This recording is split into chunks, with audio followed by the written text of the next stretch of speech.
नमस्कार। बीए तृतीय वर्ष की ऑनलाइन क्लास में आपका स्वागत है। हिंदी साहित्य के प्रश्न पत्र द्वितीय के अंतर्गत आज की चर्चा का विषय है निबंधकार बालकृष्ण भट्ट के निबंधों के प्रमुख अंश। मनुष्य के संबंध में इस अनुल्लंघनीय प्राकृतिक नियम का अनुसरण प्रत्येक देश का साहित्य भी करता है, जिसमें कभी तो क्रोधपूर्ण भयंकर गर्जन, कभी प्रेम का उच्छ्वास, कभी शोक और परिताप जनित हृदय विदारी करुणा निस्बंद, कभी वीरता गर्व से बाहुबल के दर्प में भरा हुआ सिंहनाद, कभी भक्ति के उन्मेष से चित्त की द्रवता का परिणाम अश्रुपात आदि अनेक प्रकार के प्राकृतिक भावों का उद्गार देखा जाता है। इसीलिए साहित्य यदि जन समूह के चित्त का चित्रपट कहा जाए तो संगत है। किसी देश का इतिहास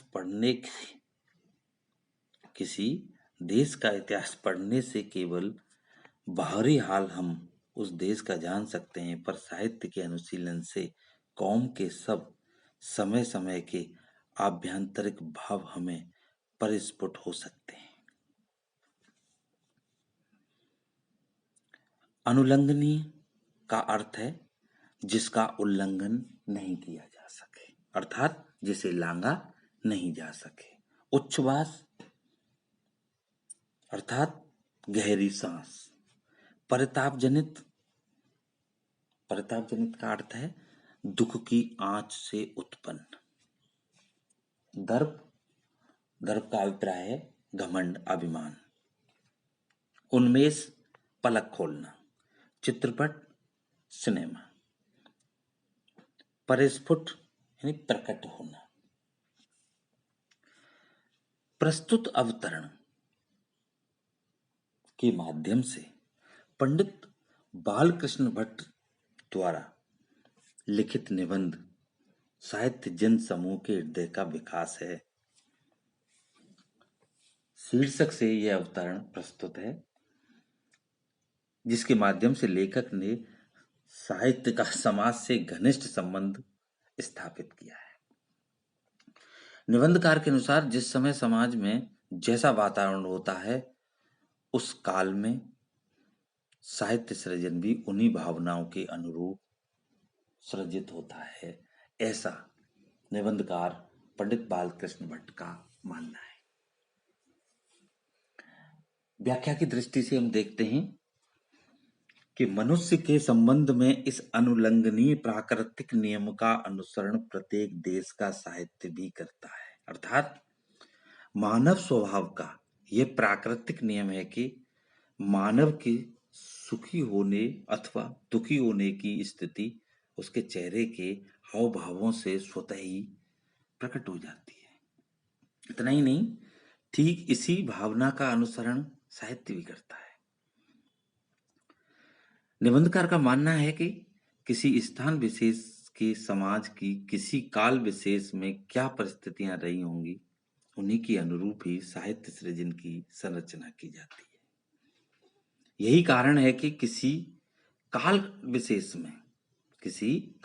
विशेष में वीर रसपूर्ण साहित्य की रचना देखने को मिलती है, तो किसी कालखंड विशेष में श्रृंगार रस की, तो कभी भक्ति रस से सराबोर साहित्य की संरचना हमें देखने को मिलती है।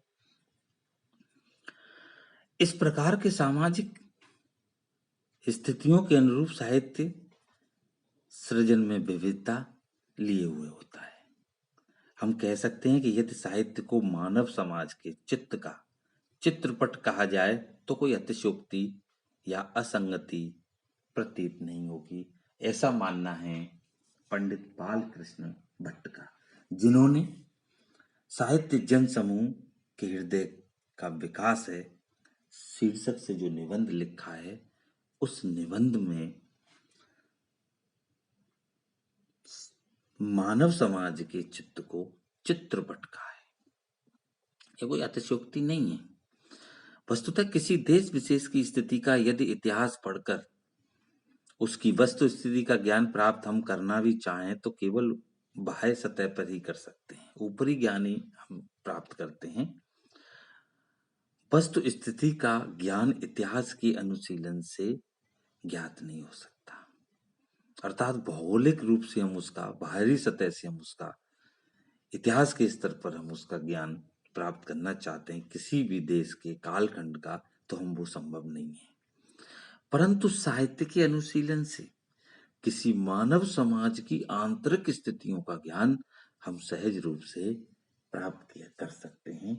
इसलिए कहा गया है कि साहित्य जन समूह के हृदय का विकास है और इसके माध्यम से लेखक ने साहित्य का समाज से जो घनिष्ठ संबंध होता है, जो सामाजिक सरोकार होते हैं, वो साहित्य में प्रतिबिंबित होते हैं। इसीलिए किसी भी देश की आंतरिक स्थितियों को यदि आपको जानना है तो उसके लिए साहित्य का होना बहुत ही आवश्यक है। इस अवतरण के विशेष पर यदि हम प्रकाश डालते हैं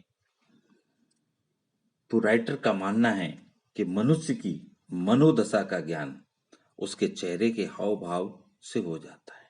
निबंधकार ने इस अवतरण के में जो मुख्य बात कही है वो ये है कि मानव की जो मनोदशा है उसका ज्ञान उसके हाव भाव से प्राप्त किया जा सकता है।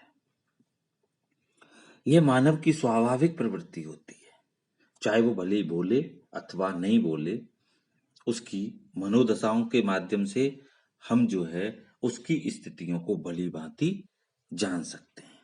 साथ ही समाज में जिस प्रकार का वातावरण होता है, साहित्य में भी उसी प्रकार के भाव प्रतिबिंबित होते हैं।